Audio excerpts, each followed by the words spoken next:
মাইনৰিটিৰ ভোটৰ কাৰণে যিমান কম্পিটিশ্যন কৰে কৰি থাকক, মইতো তাত নাই। হ্যালো গাইজ, আশা করি আল্লাহ সবাইকে ভালো রাখছে। তো গাইজ, বর্তমান ইন্ডিয়ার আসামে জাতি ধর্ম নিয়ে কি হয়েছে যুদ্ধ। মানুহখিনিয়ে গোটেই অসম ল'বই, আমিও ল'ব নিদিওঁ, হৈ গ'ল। Then the pistol smoke, fool. I'm the kind of G the little homies wanna be like. Guys, আমরা সবাই জানি যে 1947 সালের 15 আগস্টে কী হয়, ভারতবর্ষ স্বাধীন হয়। আর এই স্বাধীন করার আগ মুহূর্তে কী হয়েছিল, ভারতবর্ষ বহুত মানুষ মানে ওই টাইমে কোনো জাতি ধর্ম নিয়ে ছিল না, ভেদাভেদ ছিল না, কারণ সবাই মিলা ইংরেজের পক্ষে মানে বিদেশের পক্ষে কী হলো, যুদ্ধ করছে। যুদ্ধে করে রক্তপাতে বহুত মানুষ মরছে, তারপরে কী হয়েছে, আমাদের ইন্ডিয়া মানে স্বাধীন হয়েছে। ওই টাইমে খালি ইন্ডিয়া এক লড়াই ছিল না, ওই টাইমে ছিল আপনার পাকিস্তান আবার সেপারেট হয়ে ভাগ হয়েছে, আপনার ইন্ডিয়ার থেকে সেপারেট হয়ে হয়েছে, আপনার পাকিস্তান হয়েছে, আবার পাকিস্তান থেকে সেপারেট হয়ে গিয়েছে বাংলাদেশ হয়েছে। কারণ যখন ওই আমাদের 1947 সালের আগে আর কি ছিল, তিনটা দেশ একসাথে হয়ে ব্রিটিশের পক্ষে মানে ইংল্যান্ডের পক্ষে যুদ্ধ করে আমাদের ইন্ডিয়া স্বাধীন করছিল। স্বাধীন করার টাইমে যখন সংবিধান হলো, রচনা করা হলো, তখন আমাদের ইন্ডিয়ার কী হলো, গণতান্ত্রিক সংবিধান। সেখানে লেখা ছিল যে এই দেশের মানুষে মানে ইন্ডিয়ার মধ্যে সব জাতি বসবাস করবো, হিন্দু, রাভা, খ্রিস্টান, শিখ যত মানুষ আছে সব আর কি একসাথে বসবাস করতে পারবে। তখন কোনো ভেদাভেদ ছিল না। কিন্তু গাইজ, বর্তমান কী হয়েছে, ইন্ডিয়ার আসামে এই জাতি নিয়ে একটা যুদ্ধ হয়েছে। কারণ আসামে আমরা জানি যে আমাদের মুসলিম মানে সম্প্রদায়ের মানুষ বহুত কম। আর এখানে কি হয়েছে, আপনার যেটা দল মানে রাজনৈতিক পলিটিক্যাল ওভার চলতেছে। এখানে বিজেপির যেটাই হয়েছে আপনার পার্লিয়ামেন্ট বা বিজেপির সংগঠন বা বিজেপির আর কি বেশি। আর আমাদের আসামের সিএম সে কি হয়েছে, বিজেপির আর কি বিজেপির সিএম, আর সে হলো আপনার মানুষ মানে মুসলিম জাতি না, ব্ল্যাক কাস্টে আর কি। সে আর কি মুসলিমের উপরে বহুত মানে আরোপ লাগাইতেছে, যে সে বলছে যে মিয়া এখানে আর কি থাকার হবে না, ব্ল্যাক জাতির মানুষ এখানে থাকা।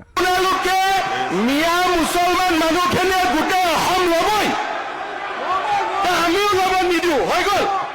ইন্ডিয়ার আসামে কি ছিল, মানে শঙ্কর আজানের দেশ। আমরা আগে থেকে জানতাম যে আমাদের আসামটা হলো শঙ্কর আজানের দেশ, যেখানে শঙ্করদেব মানে আজান ফকির সবাই মিলা কি আমাদের আসামের মধ্যে সব জাতির মানুষে বাস করতো। ফার্স্ট টাইমের পর এতদিন ঠিকই ছিল, মানে বহুত দিন থেকে আমাদের দেশে সব আইন কানুন নিয়ম সবাই মানে সব জাতি বাস একসাথে মিলাপ্রীতি খাওয়া দাওয়া সবাই করে আমরা আর কি বসবাস করছি। বাট হঠাৎ করে কি হয়েছে, মানে আপনার যে লাসিত সেনায় আমাদের মুসলিম জাতি মিয়া মানুষের উপরে কী করতেছে, মানে অত্যাচার আরম্ভ করছে। আর এই অত্যাচার কী হয়েছে, সাথ দিছে আসামের সিএম মানে মুখ্যমন্ত্রী কী করছে, সাথ দিছে। সে বলছে কি মানে যে আমাদের যে মিয়া মানুষ আছে তারা নাকি বাংলাদেশ থেকে আমাদের আসামে তারা বাস করতেছে। আর সে বলছে যে আসামের থেকে মিয়া জাতিগুলো সাইড করো।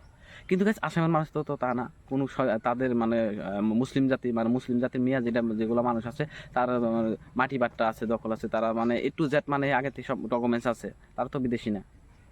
কিন্তু এই আসামে কি হয়েছে, এই ইন্ডিয়া তারা বলছে যে না এরা বাংলাদেশি, কিন্তু আমাদের যারা মিয়া জাতি আছে তারা বলছে না আমাদের মাটি বাট্টা আছে, আমরা কেন বিদেশে যাবো, আমরা কেন বাংলাদেশে যাব, আমাদের সব কিছু আছে, আর আমরা এই দেশ স্বাধীন করছি, আমরা এই দেশে বহুত কষ্ট করে মানে লেখাপড়া করে বড় হয়েছি, আমাদের একটু যার ডকুমেন্ট যেহেতু আছে, তো আমাদের আপনি মিয়া বলে দিতে পারেন না, তো বলতে পারেন না। তো এই পরিস্থিতি নিয়ে বর্তমান আর কি মানে ভালোই আর কি প্রতিবাদ সৃষ্টি হয়েছে, মানে আমার মধ্যে মিয়া জাতির যে তো গাইস, মানে আসামের বহুত কটা ডিস্ট্রিক্টে কি হয়েছে, তাদের মানে মুসলিম মানে মিয়া এলাকা যেগুলো আছে আসামের মানে মিয়া এলাকার মধ্যে, যে এলাকার মধ্যে মিয়া জাতি মানে মুসলিম জাতির মানুষ কম আছে, সেখানে কি হয়েছে মানে যে আপনার কি বলে লাসিত থানারা কি করছে, অ্যাটাক করতেছে। তাদের বাজার মানে সাপ্তাহিক যেগুলো বড় বড় বাজার ছিল সেই বাজার বন্ধ করা হচ্ছে, দোকান বন্ধ করে দেওয়া হচ্ছে, কিছুমানকে ধরে পিটানো হচ্ছে, তাদেরকে দিয়ে কাম করানো হচ্ছে, যেগুলো মিয়া মানুষ আছে তাদেরকে কাম করানো হচ্ছে। কাম করার পরে কয় যে তোরা ওই বাংলাদেশি, তোরা আমাদের এখানে কাম করতে পারবি না, আর যারা যদি কাম করে থাকবে তাদের আর কি পয়সা টয়সা মিলবো না আর কি, এইরকম নিয়ে প্রতিবাদ আর কি আরম্ভ হয়েছে। তো গাইস, এই প্রতিবাদে কতটুকু আর কি হয়, তো আপনারা শেষ পর্যন্ত নেক্সট ভিডিওতে আরও আর কি দেখতে পারবে। তো গাইস, মানে আশা করি বুঝতে পারছেন আর কি।